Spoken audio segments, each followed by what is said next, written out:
te darei, pois apenas uma canção eu te darei, Senhor. Mais que uma canção eu te darei, Deus. Mais que uma canção. Bom dia, Ívia. Bom dia, Alex. Queres o meu coração, Senhor. Bom dia, Marenilda. A essência da adoração, pois a essência és tu. A essência és tu, Jesus. Vai pegando seu cafezinho para tomar um café com a gente. Estamos chegando na reta final, gente. Hoje, Provérbios 30. Ebenezer, que até aqui nos ajudou o Senhor Deus Todo-Poderoso.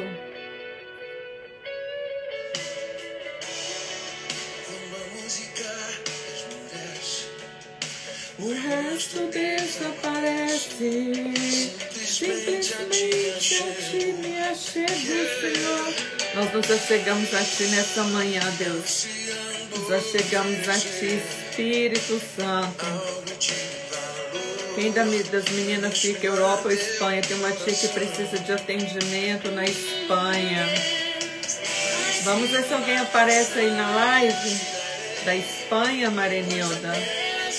Bom dia, Monize. Bom dia, Geisa, pastora. Eu moro na Flórida. A paz, pastora. A Ívia, eu sei que ela mora na Bélgica. Talvez ela conheça alguém da Espanha, né?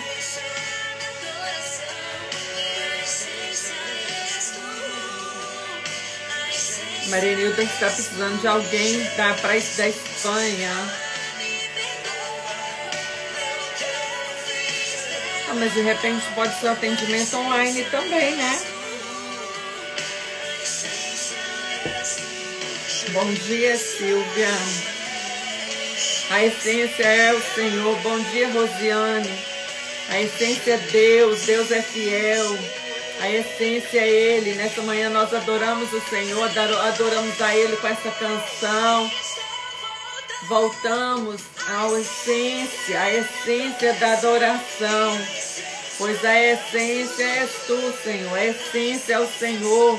Nós voltamos a um lugar de adoração, a um lugar onde nós contemplamos Ele, onde nós nos tornamos semelhantes a Ele, semelhante a Ele, semelhante, nós nos tornamos semelhante a quem nós adoramos, nós nos tornamos semelhantes àquele que adoramos. A essência é Ele, a essência é Ele. Obrigada, Jesus, por esse dia, obrigada por essa manhã. Nós consagramos a Ti nosso dia, nossa vida, Espírito Santo. Nós pedimos perdão por tudo que fizemos, ó Deus, que não agradou a Ti, pelo tempo que muitas vezes nós desperdiçamos o nosso tempo, Deus. Ó Deus, por não ter Te adorado como Tu mereces, Deus, nos ajuda a viver uma vida de adoração em espírito, em verdade, Pai. Em espírito, em verdade, em espírito, em verdade. Em espírito, em verdade. Em espírito, em verdade, Senhor. Em espírito, em verdade. Ajuda-nos, Espírito de Deus, a ter uma vida reta, a ter uma vida santa. Uma vida de retidão, uma vida santa, uma vida de adoração, que as nossas atitudes sejam atitudes de adoração a Deus, que as nossas atitudes possam refletir o Criador, que as nossas atitudes, as pessoas possam ver Jesus na nossa vida, através das nossas atitudes, através da nossa honestidade, através da nossa conduta moral. Nós estudamos em Provérbios. Nós estudamos aqui Provérbios durante todo esse mês. E nós vimos ali Provérbios nos convidando a uma autorresponsabilidade. a buscar sabedoria para construir a nossa vida. Assim como Deus construiu a terra e a sabedoria estava com ele desde o princípio, nós precisamos da sabedoria para construir a nossa vida, para construir a nossa vida, a nossa história.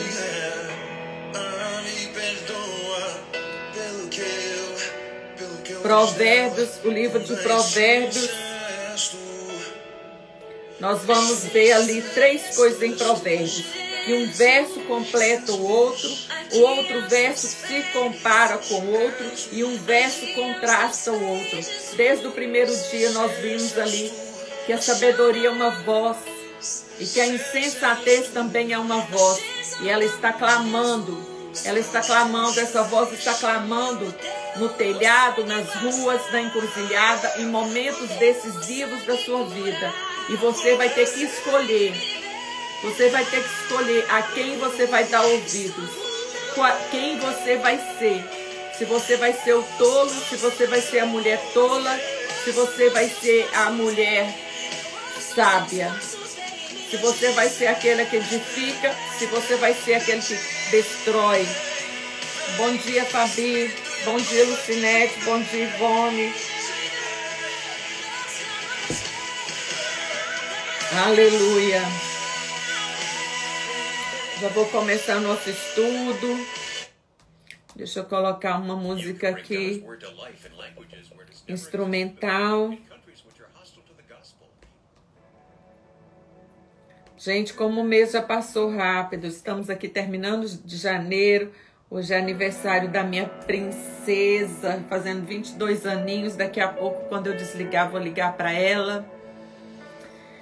Aleluia. Deus abençoe vocês. Não é, Ivone? Passou rápido. Hoje já é dia 30. Imagina, amanhã é o último dia, gente. Todos os dias aqui com vocês. Foi lindo, foi maravilhoso. Como Deus me ensinou, como eu aprendi com Deus. Eu provei para mim mesmo que eu posso ter disciplina, que eu posso levantar cedo, que não vai me matar. Quantas vezes a gente coloca impedimento, né? Ah, eu não consigo levantar cedo. Silene tá aí, ó. Silene sabe que eu falava isso direto para ela. Ainda mais com a diferença de horário do Brasil. Mas eu consegui estar aqui no sábado, no domingo. Falei, rompi barreiras, gente. Rompi limitações, crenças dentro de mim. A gente pode sim ter disciplina, nós podemos sim ter uma vida disciplinada. Olha, eu consegui organizar tantas coisas, colocar tanta coisa em ordem. A Silene tá rindo aí, verdade, ó. Estamos garimpando, não é? Gente, tem coisa que a gente conta uma mentira pra gente, a gente acredita nessa mentira. A gente acredita e vive em cima dela. Rompi muitas barreiras nesse período. Muitas barreiras. Eu falava, nossa, tem que atender, tem que trabalhar, tem que isso, tem que aquilo outro. Eu vou ficar cansada, eu vou... E punha um monte de barreira. E, no entanto, todos os dias estava aí. Foi lindo. Eu aprendi muito. Bom dia, Luramos. Vamos lá, então. Pega seu cafezinho, pega sua Bíblia. Vamos lá, Provérbios 30. Especificamente, Provérbios 30 e Provérbios, acho que 31, ele não foi escrito por Salomão. Ele foi escrito por outras 2 pessoas aqui, que estavam também em busca aí da sabedoria. E é engraçado, né, que ficou aqui registrado. Naquele tempo, já todas as culturas, eles tinham algo assim, que eles buscavam muito conhecimento, eles buscavam sabedoria, eles tinham aquela sede, os reis, eles eram considerados praticamente deuses, sabe? Então eles tinham aquela coisa assim com a sabedoria, com um zelo até que muitas vezes, até a gente hoje crente nem tem esse zelo,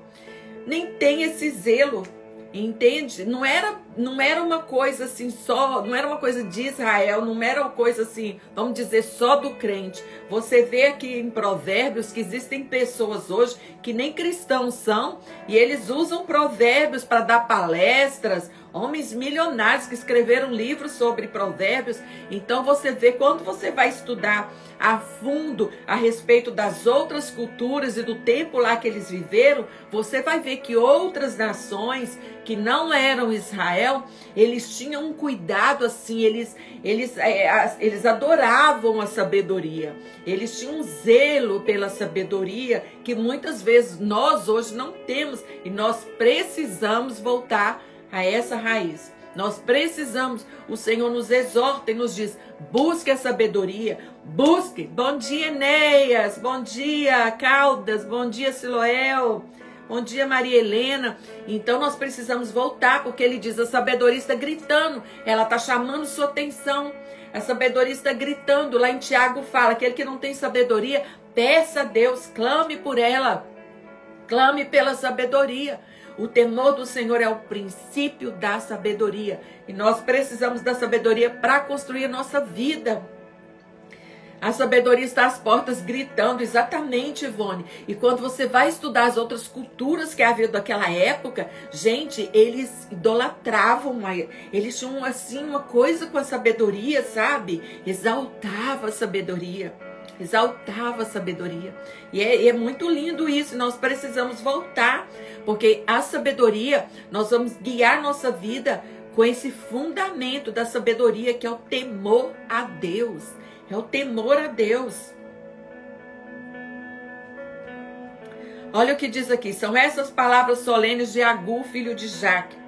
Deus não está comigo, Deus não está comigo, estou desamparado, sou mais animal do que gente, não tenho inteligência que um ser humano deve ter. O que ele está fazendo aqui? Ele está reconhecendo a pequenez dele, ele está reconhecendo que ele é pequeno, ele está reconhecendo que ele precisa de Deus, ele está reconhecendo que ele precisa do socorro de Deus, ele está sendo sincero, ele está reconhecendo a tolice dele, ele está reconhecendo as atitudes, ele está entrando para Deus e está falando, meu Deus, me ajuda, eu sou mais animal do que gente, eu só faço besteira, eu sou um tolo. Ele está rasgando o coração dele, ele está chegando aqui, se humilhando diante de Deus. E nós vimos que uma característica do sábio é ele rasgar o coração. A característica do sábio é ele ter o ouvido aberto, é ele ser sincero, é ele ser leal, é ele ser ensinável.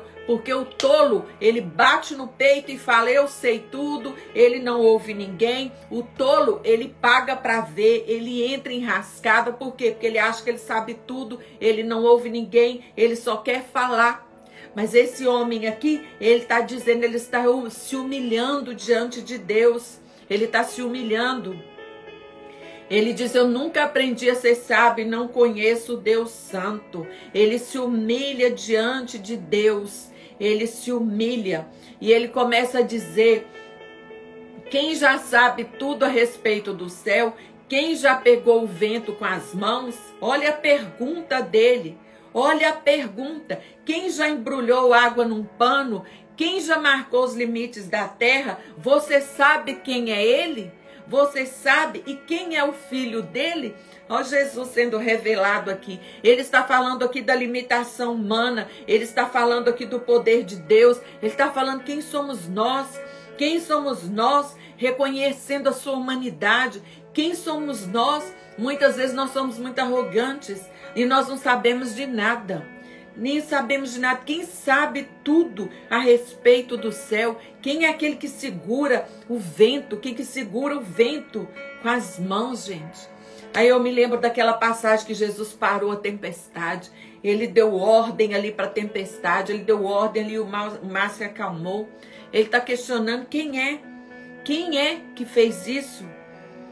Tudo que Deus diz é verdade. Ele é como um escudo para todos os que procuram a sua proteção. A cada palavra de Deus, ela prova que ela é verdadeira. Ela é a sua proteção. Quando você lê a palavra, quando você medita na palavra, você precisa crer. Quando você entrar na presença de Deus, lá em Hebreus fala, quando você entrar na presença dele, creia que ele exista, creia que ele é real, creia que ele é galardoador daqueles que o amam, daqueles que o temem. Creia, entrai nos santos de Deus com ousadia, crendo que ele existe, crendo que ele é real. Porque isso é um escudo para você, isso é proteção para a sua vida. Não importa a situação que você está passando, Deus é real. Deus é real. Tem uma frase que eu digo, eu aprendi essa frase, comecei a falar quando eu entrei em grandes lutas, que eu vi o diabo, gente. Eu vi o diabo fazer tanta coisa assim, né? Sabe? Tanta gracinha, criar tanta situação. E eu falava, gente, esse diabo não tá brincando não, viu? Esse diabo não brinca de ser diabo, mas eu vou lhe dizer, eu terminava sempre com essa segunda frase. Eu dizia, mas Deus também não está brincando. Deus também não está brincando. Muitas lutas que a gente olha e a gente vê que naquele contexto que não é apenas algo humano, mas algo espiritual, e você olha e fala, que diabo sujo, esse diabo não está brincando de ser diabo. É por isso que nós precisamos nos posicionar. E eu falava, o diabo não tá brincando de ser diabo.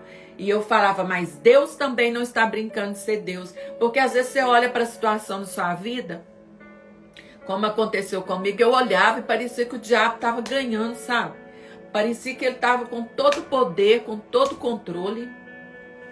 E dava assim um desespero às vezes na minha alma, que eu falava, meu Deus, parece que esse diabo está ganhando essa guerra aqui. Parece que esse diabo aqui está com todo o poder, toda a autoridade sobre essa situação. E eu falava, só que isso eu aprendi, eu falava, realmente, o diabo nunca menospreza. A Bíblia fala pra gente não ignorar os seus ardis, não ignorar os seus ataques, não ignore. Mas coloca Deus acima, gente. Não para aí não. E eu dizia para minhas filhas, o diabo não brinca de ser diabo. Minha filha, mas Deus também não brinca de ser Deus. Não brinca.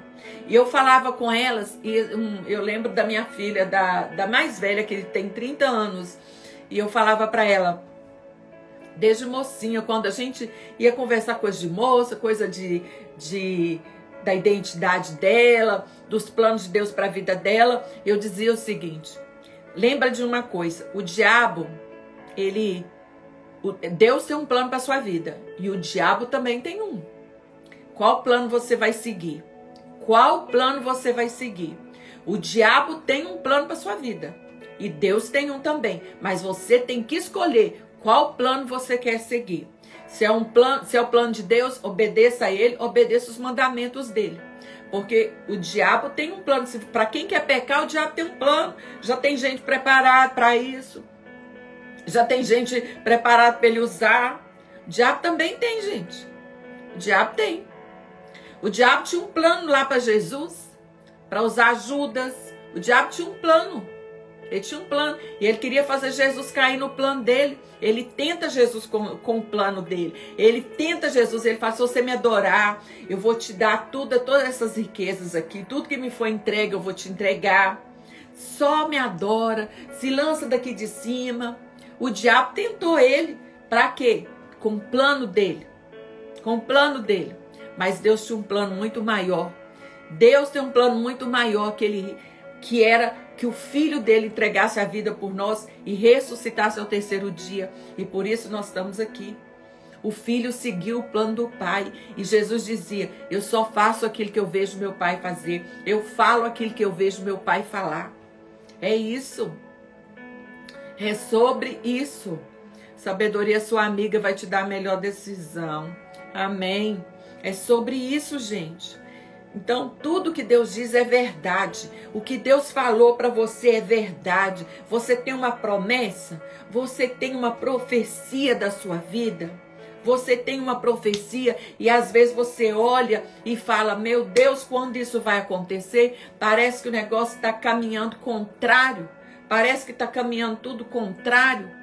Mas se Deus te deu uma palavra, ela é verdadeira. Ela é verdadeira e ela vai se cumprir. Ela vai se cumprir, creia. Não abra mão da promessa e da palavra rema na sua vida. Verso 6, nunca declare que Deus disse alguma coisa que de fato ele não disse. Se você fizer isso, ele corrigirá você e mostrará que você é mentiroso. Não adicione palavras que Deus não falou. Não diga que Deus falou se ele não falou. Se ele não falou, não acrescente nada na palavra dele. E quando muitas vezes manipulamos a palavra com os desejos do nosso coração, não faça isso, porque nós vamos passar vergonha. A palavra de Deus, ela é clara. A palavra de Deus é isso. Muitas vezes aí, ó, a gente vê pessoas, os dons, principalmente pessoas que têm dons proféticos, eles precisam ter muito cuidado com isso. Por quê? Para que eles não acrescentem nada daquilo que Deus está entregando. Nada do que Deus está entregando. Às vezes quando alguém vai orar por mim, que eu recebo uma profecia, eu gosto até de gravar, sabe? Porque depois, para minha própria cabeça, não inventar coisa que Deus não falou para mim. É essa palavra que Deus deu, é essa aqui. Então, nós sermos assim, o sim, sim, não, não. Não ficar, sabe, inventando coisa e floreando para tentar encaixar no nosso mundo, não. Não mude a palavra de Deus. Eu te peço, ó Deus, que me dês duas coisas antes de morrer. Não me deixe mentir, e não me deixe ficar rico nem pobre. Dai-me somente o alimento que eu preciso para viver. Porque se eu tiver mais do que o necessário, eu poderei dizer que não preciso de ti. E se eu ficar pobre, poderei roubar e envergonharei o teu nome, ó meu Deus. Ele está dizendo aqui, não me deixe mentir. Ele está pedindo uma conduta moral. Senhor, me livra, me livra. Essa oração aqui nós podemos fazer. Senhor, não me deixa mentir. Coloque trava nos meus lábios. Me ajuda a escolher cuidadosamente as palavras que eu vou falar. Não me deixe fazer promessa que eu não vou cumprir. Não me deixe. Deus, eu quero ser uma pessoa honesta. Eu quero ser uma pessoa que a palavra que sair da minha boca seja sim, sim, não, não. O que passar disso é do maligno. Eu quero ser leal. Agora eu vou lhe dizer, nesse outro verso que ele diz aqui, não deixa eu ficar rico nem pobre. Ó, porque só que o Senhor me dê o que eu preciso para viver. Ele está pedindo modéstia, ele está pedindo equilíbrio. Mas eu vou te dizer, eu não faço essa oração para minha vida, não. Porque eu não quero ser, eu achei isso aqui egoísta. Eu não quero só o meu alimento para eu viver. Eu quero ter recursos para abençoar outras pessoas. Eu quero ter recursos para os projetos que Deus colocar na minha mão. Quando nós ficamos, muitas vezes, numa falsa modéstia, pedindo só o que eu preciso de hoje, você nem precisa pedir, querido. Você nem precisa pedir, porque o Senhor Jesus, ele mesmo fala na palavra dele, que não é para você preocupar com a comida, não é para você preocupar com o que vestir, não é para você preocupar com o amanhã. Ele diz, não preocupe, porque essa preocupação do que eu vou comer, essa preocupação do que eu vou vestir, olha o que ele fala, essa é uma preocupação dos gentios. Gentios, essa é uma preocupação dos gentios. Os gentios preocupam com isso. Os gentios preocupam com o que ele vai comer. Jesus, ele já determinou para você e ele já te disse que ele te dará o pão de cada dia. Eu tenho certeza, eu não preciso de ir diante de Deus pedir o pão de cada dia. Ele já me deu. Ele já me deu. Eu quero que ele me dê agora recursos para projetos. A pastora Geisa está aí e ela sabe que nós temos um projeto junto de alimentar pessoas de rua. Pessoas de rua, lá no Nordeste, em Maceió. Então, nós precisamos de recursos. Se Deus não me der recursos, eu vou ficar só no pão de cada dia. Eu não vou fazer diferença na vida de ninguém. Eu não vou ajudar ninguém. E você vê nos outros provérbios, ele dizendo para nós termos um olhar para o pobre, para nós ajudarmos o pobre, para nós ajudarmos os necessitados. Como que você vai ajudar o necessitado se você não tem recurso? Eu te pergunto, como que você vai fazer isso? Eu quero ter recurso para emprestar a outras nações. Exatamente. Exatamente, Monize. Agora, devia ter algo aí no coração dele que talvez ele temeu, porque ele temeu ter os recursos e virar as costas para Deus. Então, antes que venham as riquezas, o que eu preciso antes das riquezas? Sabedoria. Sabedoria para que eu não desvie do caminho de Deus. Sabedoria para que eu não use os recursos de forma inapropriada. Sabedoria para que eu não use os recursos para o meu próprio prazer, para o meu próprio deleite. Porque os recursos que Deus dá para você, não é para você não querer. Não é só para você ir lá no shopping fazer compra, não. Os recursos que Deus deu para você é para você criar projetos. Primeiro limpar o coração, exatamente. Porque a sabedoria, quando nós lemos em Provérbios, ele diz que a sabedoria nos levará a um lugar de riquezas e honra. E lugar de riquezas e honra é um lugar de governo, é um lugar de privilégio, onde aquele que não tem sabedoria não vai ter. A sabedoria de Deus, nós precisamos primeiro a sabedoria. Eu quero recurso para mim e para ajudar outras pessoas. Amém. Eu sempre faço essa oração. Senhor, eu quero recursos. Eu quero recursos, ter dinheiro. Não é pecado ter dinheiro. Não é pecado ter dinheiro e nem é pecado ser pobre. Se você quiser viver assim, é sua escolha. Mas eu vou pedir a Deus recursos, porque eu quero fazer diferença na vida das pessoas. Agora, o amor ao dinheiro é o pecado. O amor ao dinheiro. Quantas pessoas que oram por bênçãos e quando Deus abençoa a vida deles, o que eles fazem? Saem da igreja, desaparecem do culto, ninguém vê mais. Não é mesmo? Aí até às vezes Deus permitir que aconteça alguma coisa da pessoa perder tudo para poder o quê? Fazer o retorno, fazer o caminho de volta para o Senhor. Porque nunca é a vontade de Deus que a pessoa se desvie dos caminhos dele. Outros provérbios. Nunca fale mal de um empregado ou patrão dele, para que você não seja amaldiçoado por isso. Não fale mal das pessoas. Não fale mal das pessoas, porque isso volta para você. Você planta, você colhe. Seja aquele que vai abençoar as pessoas. Use a sua palavra, a sua boca para abençoar as pessoas. Há pessoas que amaldiçoam o próprio pai e são ingratos com sua mãe. Cuidado. Cuidado, talvez você olhe para os seus pais e talvez você não teve uma experiência boa com eles. Talvez você não teve uma experiência boa. Talvez você sofreu com uma mãe narcisista, um pai narcisista. Mas nem assim isso te dá o direito de amaldiçoar sua mãe ou seu pai. Você precisa perdoar. Você precisa liberar perdão para eles. Honrar é você ter essa atitude. Seu relacionamento foi ruim com eles, perdoe. Hoje em dia, qual é o perigo que eu vivi isso, passei por isso, quando estava em um determinado lugar, o primeiro contato que eu tive com cura interior.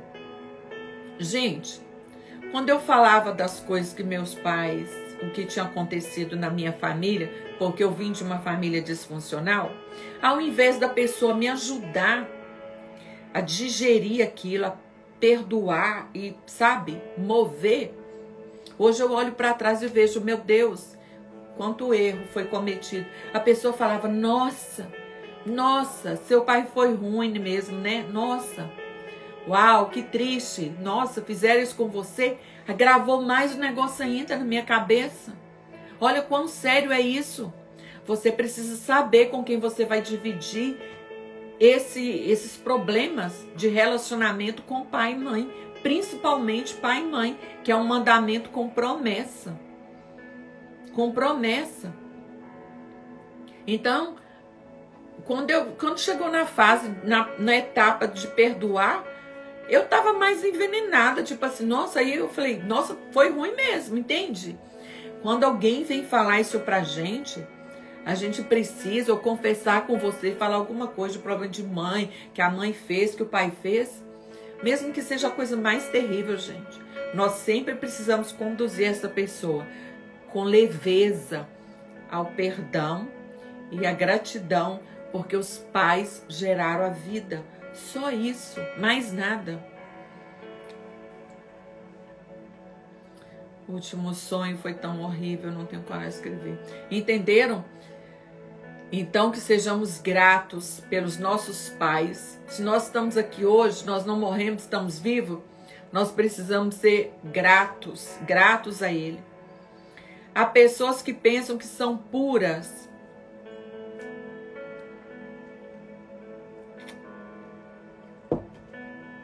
Há pessoas que pensam que são puras, mas a sujeira ainda não foi lavada. Pessoas que acham que estão bem, pessoas que acham que não é pecado não é pecado isso não, mas na verdade eles estão sujos.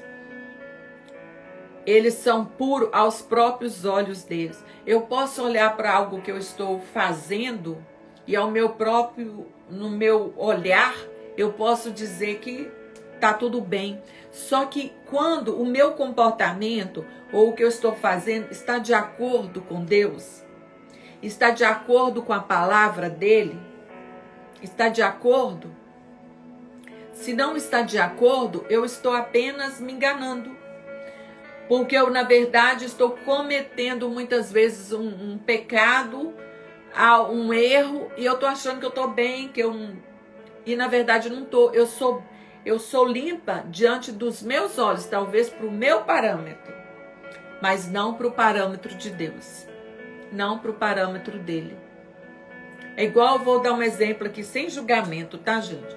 Eu já vivi isso. Muitas vezes a pessoa, ele mora com o outro sem serem casados, e eles acham que eles estão bem, e eles justificam, mas a gente se ama. Entendem? Mas a palavra de Deus diz que isso é fornicação. Então eu preciso o quê? Eu preciso fazer essa leitura diante da palavra de Deus. Porque não é porque eu amo o outro que eu posso morar com ele sem estar casada. Eu preciso legalizar essa situação o mais rápido possível. Eu não posso justificar que agora eu posso morar junto sem estar casado. Entenderam? E isso vai ser ruim para você mesmo. Porque, olha, principalmente para nós mulheres, se eu aceito morar com um homem e esse homem não tem responsabilidade sobre mim, ele já está me mandando uma mensagem. Eu sirvo para morar com ele, mas eu não sirvo para ser esposa. Entenderam? Ó, Silene escreveu aí, inclusive colocar um nome bonito, união estável, para justificar. Exatamente. Você está em perigo. Toda a lei de Deus, tudo que ele faz é para proteger você. De quê? Da dor, do sofrimento. Porque amanhã você briga ou tem uma discussão, esse homem, a coisa mais fácil é ele pegar a roupa dele e ir embora. Ele não tem compromisso com você, ele não tem aliança com você, ele não tem nada. Entende? Então isso não é que Deus é ruim ou quer te privar de um prazer. Deus quer te proteger. A lei que ele coloca é simplesmente para proteger você e para proteger o seu coração, gente, dessa situação. Você é uma pessoa de valor, não aceite menos. Você é um presente de Deus. Você é uma pessoa de valor. De valor. E muitas vezes o outro está ali. Gente, eu conheci uma pessoa quando eu cheguei aqui em New Jersey.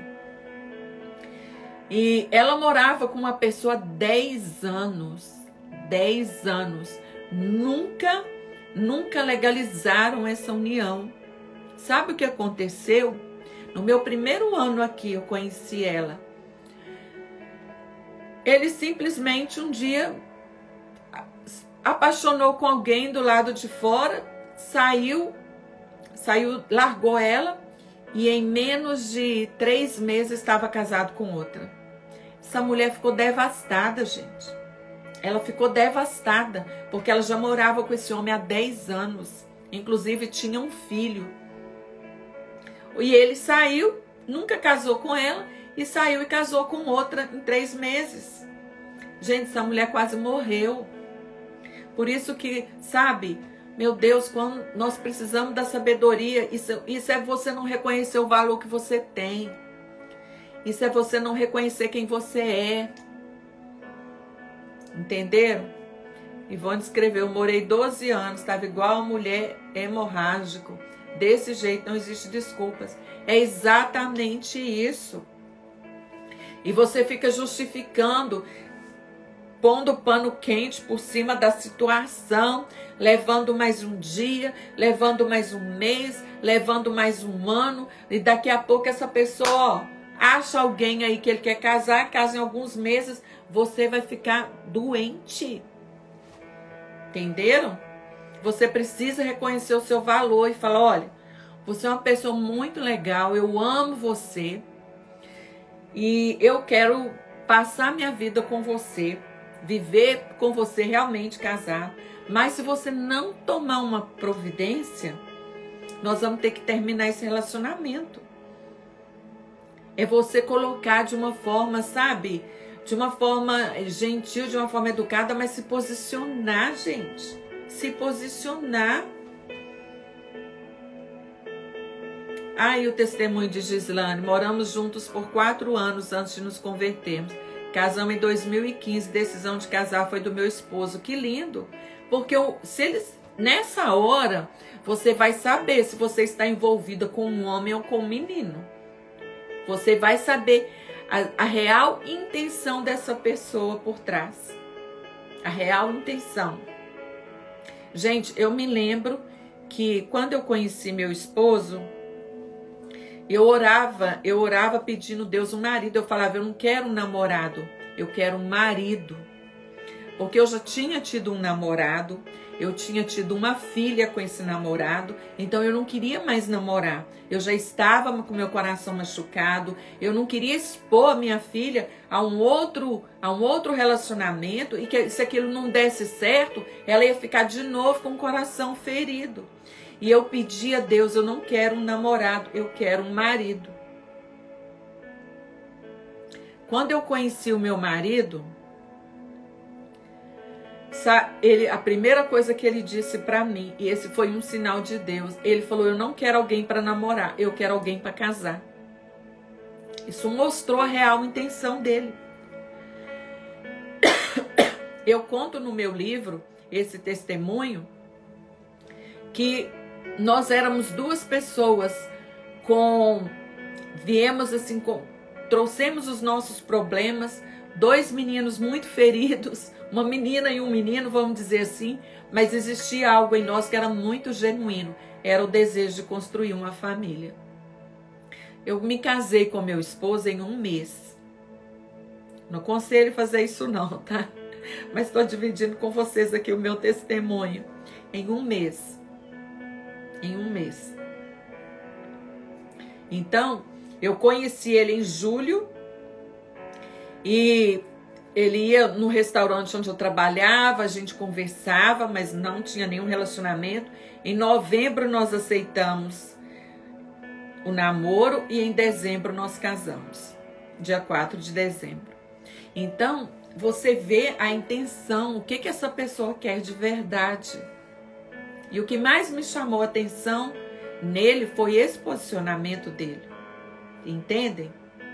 Então eu vi que ele queria algo sério. Ainda mais estando aqui na América, gente, onde é muito comum as pessoas morarem um com o outro. Aqui as pessoas, vamos todo mundo morar numa casa, eles dividem o aluguel, eles dividem as despesas. Então, assim, é muito comum isso. Então, realmente, ele mostrou ali para mim que ele era uma pessoa que ele tinha uma índole moral, uma pessoa de caráter. Bom dia, Dani, bom dia, Anderson. Entendem? Mostrou, apesar de todos os defeitos dele e dos meus defeitos, ele mostrou para mim a intenção verdadeira dele. Então, nós temos que parar de pôr pano quente. Nós temos, sabe, muitas vezes a gente coloca com medo de sofrer, só que nós muitas vezes só estamos adiando esse sofrimento. Você não quer falar, você não quer discutir esse assunto, você não quer falar, nós vamos casar ou não, você não quer trazer esse assunto para a mesa com medo de sofrer, com medo de ser abandonado. Só que muitas vezes você só está adiando esse sofrimento, entendeu? Porque se a pessoa não tem boas intenções com você, lá na frente ele vai te largar como aconteceu com essa minha amiga, vai casar com outra e você perdeu 10 anos da sua vida. 10 anos da sua vida. E o que foi mais difícil, a afronta, né? Aí, Ivo escreveu, se enganando, exatamente. Imagina, morou 10 anos, ele nunca se posicionou, em 3 meses ele se posicionou e casou com outra pessoa. Tem que pensar nisso. Porque talvez você está só adiando um sofrimento. Há pessoas que Gisane escreveu, porém ele decidiu ir embora, se juntar com outra mulher. Estou buscando minha restauração pessoal e crendo na restauração do meu casamento. Assim como Deus diz na palavra, que Ele une e ninguém separa. Amém. Em nome de Jesus, declaramos restauração para o seu casamento. Restauração. Restauração. Em nome de Jesus, que o Espírito Santo visite seu esposo. Que ele caia em si. Eu já vi muitos testemunhos de restauração. O meu casamento foi restaurado. Eu vou dividir aqui rapidinho. Quando a gente entra no casamento, na área de relacionamento, dá vontade de falar o dia inteiro, né? Eu conheci aqui, inclusive o testemunho desse homem está no YouTube, mas ele é um americano. E ele conta que ele separou da esposa, estava com amante, não tinha se casado ainda. E a mulher orava pela restauração e já tinham passado, acho que 2 anos, quase 3 anos que estavam separados, se eu não me engano. Eu só sei que esse homem adoeceu. E ele estava no hospital e decidido, já tinham assinado o divórcio, tá? Já estava até divorciado. E lá no hospital, ele ouvia uma voz, era a voz do Espírito Santo perguntando para ele, se você morrer hoje, quem você gostaria que estivesse com você? E na hora, instintivamente, ele respondeu, a minha esposa. Só que quando ele respondeu isso, a minha esposa, ele assustou. Ele falou, gente, eu tô doido, por que eu tô falando a minha esposa? Ele tentava pensar na pessoa com quem ele estava, com a amante, ele não conseguia. Ele não conseguia vê-la, ele não conseguia imaginar que no dia que ele tivesse para morrer, quem estivesse ao lado dele seria a amante. Ele não conseguiu. E aí o Espírito Santo perguntou de novo, quem você gostaria que estivesse com você no dia que você fosse morrer? E ele falava, minha esposa, só vinha na cabeça dele muito forte, minha esposa. E ele começou a chorar. Ele teve um quebrantamento dentro desse hospital. O resumo da história, ele saiu do hospital e voltou para a esposa. Naquele dia, ele reconheceu quem ele verdadeiramente fez sentido para ele, quem ele verdadeiramente queria do lado dele. Olha que loucura! Olha que loucura. Então o Espírito Santo, ele tem muitas maneiras de trabalhar, viu? Ele tem muitas maneiras e Deus sabe como tocar na vida de cada um. Deus sabe. Eu vou contar outro caso aqui para você só para aumentar a sua fé, viu? Eu vou lhe dizer, esse caso é da minha família, dos pais da esposa casado com minha cunhada. Dos pais da minha cunhada que é casado com meu irmão, confundi aqui, que é casado com meu irmão, os pais dela.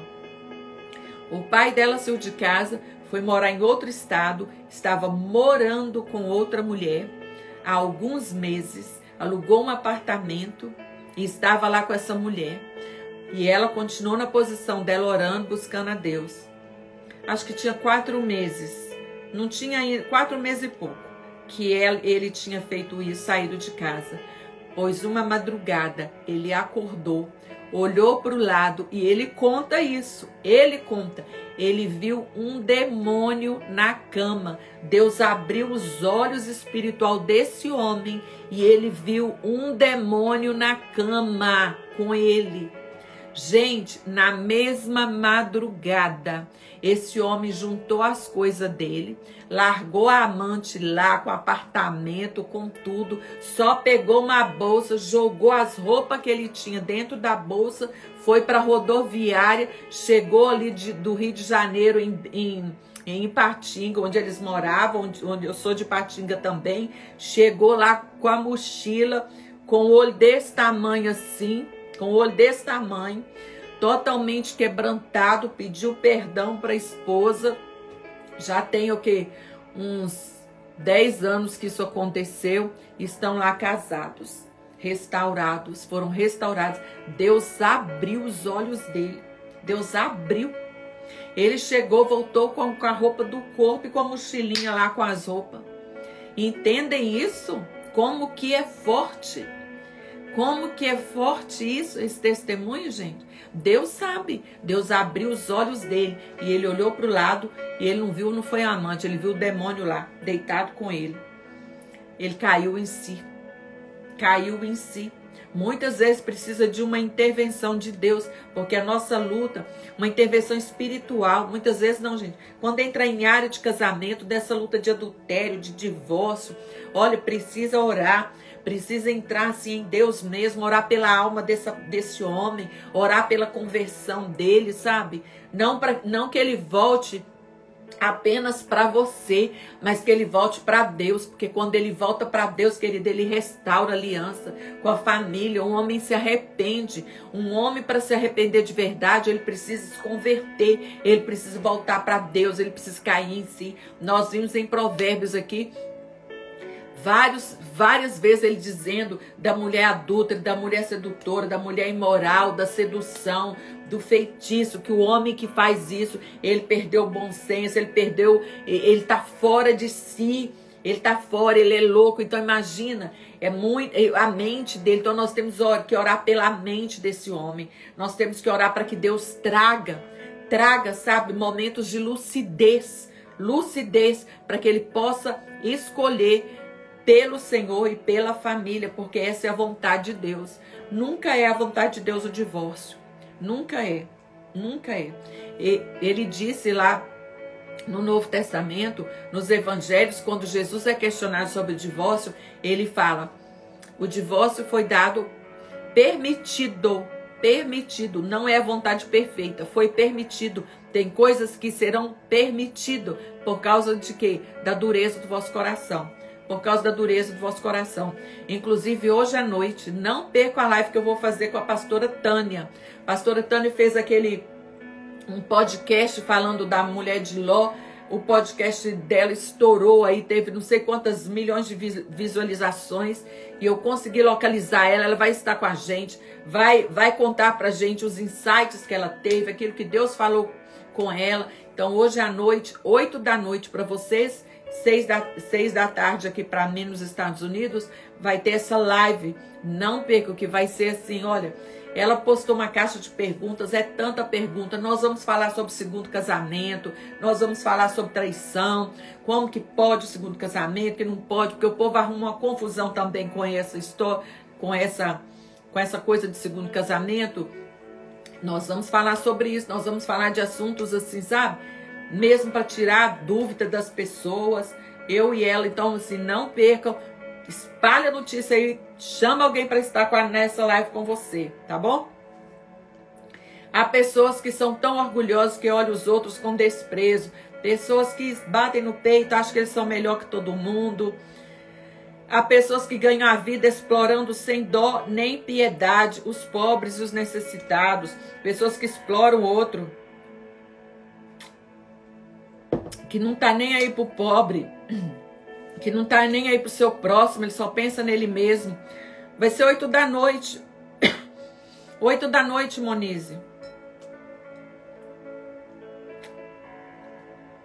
Até tá lá no meu Instagram, eu acho, que a menina colocou lá ontem.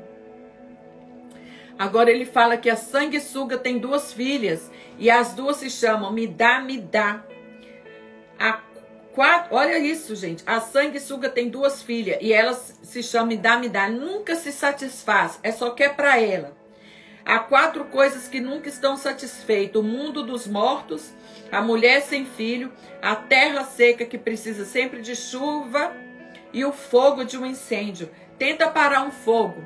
Tenta parar o fogo. É quase impossível parar um fogo. Aqui na Califórnia acontecem muitos incêndios e eles ficam numa luta, porque onde tiver lugar para queimar, aquele fogo está queimando. Ele está dizendo, é impossível. É impossível. Como que pode parar uma terra seca que sempre precisa de chuva?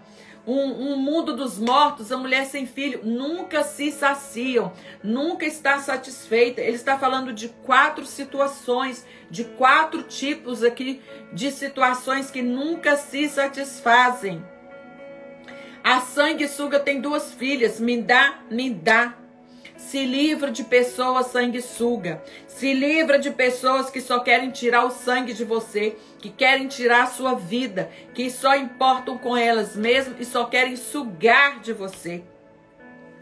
Eu até coloquei aqui, narcisista é um tipo de pessoa sanguessuga. Eles não querem saber o que você tem a dizer. Oportunistas, são oportunistas. Eles só querem, só estão com você para tirar vantagem em alguma coisa. O que importa é eles, o ego deles estão no centro. Nunca estão satisfeitas, nunca estão satisfeitas. Diz não a sanguessuga. Diz um não a sanguessuga. Bom dia, Sara. Bom dia, Nego. Bom dia, Vivendo com Propósito. Já experimentou dizer um não a uma sanguessuga? Você vai ver se manifestar. Você vai ver se manifestar. A pessoa que só quer para ele não aceita ouvir um não. Não aceita ouvir um não. Nunca se satisfaz. Nunca. Quem caçoa do seu pai ou despreza sua mãe, quando ela fica velha, será comido pelos urubus e terá os olhos arrancados pelos corvos. Uau, que forte! Nós já lemos no verso anterior a importância de honrarmos pai e mãe, de perdoarmos o que aconteceu conosco na nossa infância e a importância de agradecer porque eles geraram a vida. Há 4 coisas misteriosas, maravilhosas. Há 4 coisas que ele observou que deixou ele amazing, maravilhoso, que ele contemplou e que ele não consegue entender. Porque quando nós contemplamos essas maravilhas, muitas vezes nós não conseguimos entender. Então nós vimos aqui 4 coisas que nunca se satisfaz, não adianta. A sanguessuga, se ela tem esse espírito, isso é um espírito, uma entidade espiritual, viu? Uma entidade espiritual. Isso aí, quando você estuda no profundo, que eu não vou entrar aqui, tem muito a ver com Jezabel e com narcisistas. Eles nunca se satisfazem. E agora ele vai falar de 4 coisas que ele achou muito misterioso e que ele não conseguiu entender. Que é a águia voando no céu, a cobra se arrastando nas pedras, o navio que encontra o seu caminho no mar e o amor entre o homem e uma mulher. Olha que coisa linda, olha as maravilhas disso. Nós nunca vamos conseguir entender. Ele não deixa nem rastro. As cobras ali arrastando nas pedras, não deixa nem rastro. A águia voando no céu.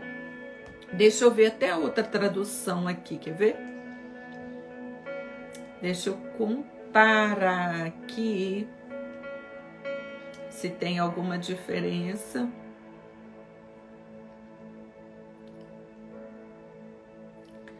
Mas é isso mesmo, ele só está falando das maravilhas que ele não conseguiu entender. Quantas maravilhas que nós olhamos na natureza e que nós vimos, só Deus pode ter feito isso. E é interessante que ele fala do amor entre o homem e uma mulher, e logo no verso seguinte ele diz: uma esposa infiel age assim, comete adultério, toma um banho e depois diz: não fiz nada de errado. Olha, não existe nenhuma beleza nisso aqui, não existe nenhuma beleza no adultério, não existe nenhuma beleza na infidelidade.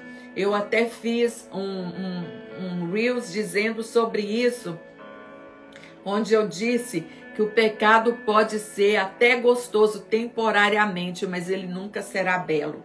Ele nunca será belo, porque ele vai trazer muita desgraça, muita destruição. As consequências de um momento de prazer, elas são terríveis. Elas são terríveis. Então, ele é interessante que no verso anterior ele fala como é belo. Como é belo quando um homem ama uma mulher. Como é belo essa união. Como é belo. Como é belo. Aí ele faz o contraste no verso seguinte, mas o adultério, aquele que adultera e ainda limpa a boca e fala, não fiz nada. Ó, o que tem de errado com isso? Isso é muito normal, todo mundo faz isso. Não tem nada de belo nisso. E há 4 coisas que a terra não pode tolerar. Todos eles, nessas partes, vocês vão vendo que eles vão falando de 4 em 4. O escravo se torna rei. 4 tipos de pessoa. O tolo que tem para comer tudo o que quer. A mulher de mau gênio que arranja casamento. E a escrava que toma o lugar da sua senhora. 4 coisas, 4 tipos de mulher que a terra não tolera. Não tolera. A terra, quando você pensar que a terra não tolera, a terra, ela retorna para você tudo aquilo que você faz. Tudo aquilo que você faz, a terra retorna. Uma mulher de mau gênio que arruma um casamento, a terra vai dar um retorno para você por causa do seu mau gênio. Talvez esse casamento vai acabar mal por causa de um mau gênio, porque a terra não tolera. A terra, tudo que você planta, você colhe. Tudo que você semear, você vai colher. Você vai colher. E a terra não tolera isso. No mundo há 4 animais que são pequenos, mas muito espertos. Agora ele está falando de 4 animais que nós precisamos olhar e aprender com eles. Ele fala aqui agora das formigas, que são fracas, mas ajuntam sua comida no verão. Ele fala dos coelhos selvagens, que também não são fortes. Coelhos são frágeis, mas eles são sábios, porque eles constroem sua casa nas pedras, na rocha. Onde você está construindo sua casa? Na rocha? Você pode olhar para o coelho e aprender com ele e construir sua casa na pedra angular que é Cristo? Você pode aprender com a formiga que, apesar de ser fraca, ela junta comida no verão, ela não gasta tudo que ela ganha, mas ela se prepara para o inverno. Nós entendemos muito bem isso aqui nos Estados Unidos, talvez a Ivy possa falar aí pela Bélgica também. Por quê?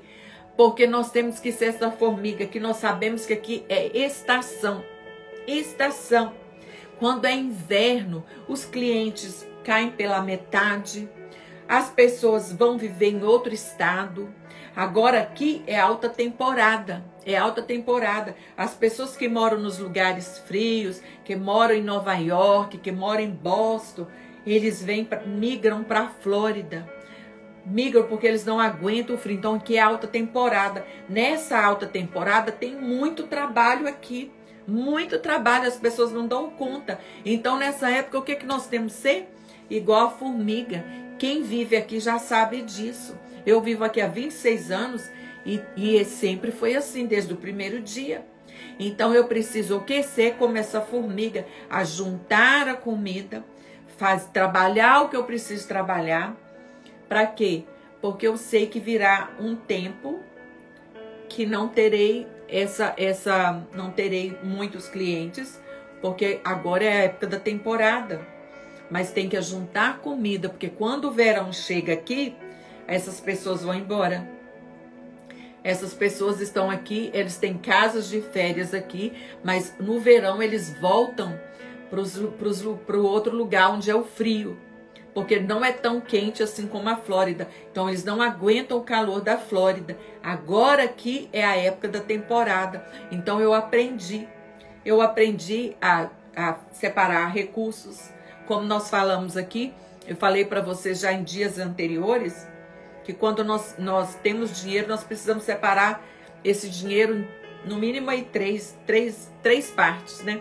A parte que você vai dizimar, ofertar, a parte que você vai poupar e a parte que você vai gastar com você, a parte que você vai pagar as contas da casa, você vai pagar e depois você precisa tirar uma partezinha para você poupar. Para quê? Para os dias difíceis, para os dias que talvez você não vai ter tanto trabalho, então não gastar tudo que tem. Os gafanhotos que não têm rei, mas eles sempre avançam em bandos, eles andam juntos, eles avançam. eles avançam. Não queira caminhar sozinho. Aquele que caminha sozinho, aquele que se isola, ele busca a sua própria destruição. E as lagartixas, gente? Eu ri desse verso, que qualquer um pode pegar com a mão uma lagartixa, mas ela pode ser encontrada até nos palácios. Ela pode ser encontrada até no palácio. Olhando para a lagartixa, pensa bem, que valor tem uma lagartixa? Mas ela pode ser encontrada até no palácio. Oh Deus, ainda que o mundo olhe para nós e não veja um valor em nós, o Senhor nos chamou de reis e sacerdotes e nos chama para sentar à mesa com Ele e ceiar com Ele. Há 4 seres vivos que caminham, que quando caminham, causam olhares de admiração. Eles chamam a atenção das pessoas. Quais são esses 4 seres? Coisas que têm presença. Esses seres que têm presença, ele vai falar dele aqui, ele tem influência, ele tem importância. Olha o que ele fala, o leão, o mais forte de todos os animais, que não tem medo de nada. Dá-nos a força do leão da tribo de Judá, que não tem medo de nada, que ruge o leão. Uau, ele observou, olha aqui como que Deus deixa todas as coisas, ele usa todas, Deus usa tudo na natureza, tudo que ele criou para chamar a nossa atenção, para despertar a nossa consciência, para nos chamar para um estágio de sabedoria, de entendimento. Meu filho, aprenda até com os animais, aprenda com esses animais, não tenha medo. O bode, o galo que anda de peito erguido e um rei diante do seu povo. Se você tem sido bastante tolo para ser orgulhoso e planejar o mal, se você tem sido orgulhoso e planeja o mal, pense bem no que você está fazendo, pense bem nos planos que você tem na sua cabeça, pense bem nas intenções do seu coração, nas segundas intenções que você está, e se você está com o coração orgulhoso, porque olha, o bater do leite dá manteiga, e a pancada no nariz faz sair sangue, provocar a ira dá briga. Ele está mandando você tomar cuidado com as suas intenções, com as suas ações. A maneira, olha o que diz na outra tradução aqui. Porque o bater do leite produz manteiga, o torcer do nariz produz sangue, o assolar da ira produz contendas. Ou seja, tudo tem consequência. Todas as atitudes têm uma consequência. Você bateu no peito, o tolo faz isso, ser orgulhoso, planeja o mal, para e pensa, porque terá consequência. Terá consequência. Da queda procede, vem o orgulho. Toda pessoa que caiu, ela tropeçou primeiro na pedra do orgulho. Ela tropeçou na pedra do orgulho. Uau! Vamos aprender então. Vamos aprender com os animais. E, aliás, Romanos 1, depois vocês podem meditar lá. Diz que os homens são indesculpáveis. Quando eles disserem que não conhece Deus, que não ouviu falar de Deus, eles serão indesculpáveis. Por quê? Porque a natureza mostra quem o criou. A natureza revela Deus. Então nós somos indesculpáveis, porque quando olhamos para o céu, olhamos para o sol, olhamos para a natureza, olhamos para os animais, tudo isso revela um Deus criador, um Deus que tem controle de tudo, que criou todas as coisas para o meu e para o seu deleite. Para o meu e para o seu deleite. Então nós temos que olhar isso aqui e falar, uau, deixa eu aprender. O que a terra não tolera? Mau gênio, não vou ter mau gênio. O que a terra não tolera? Escrava que toma lugar da sua senhora. E nós vimos aqui, eu me lembrei agora de Sara. De Sara, quando teve aquele grande conflito com Agar, porque ela mandou Agar dormir com seu marido para gerar filho, Ismael.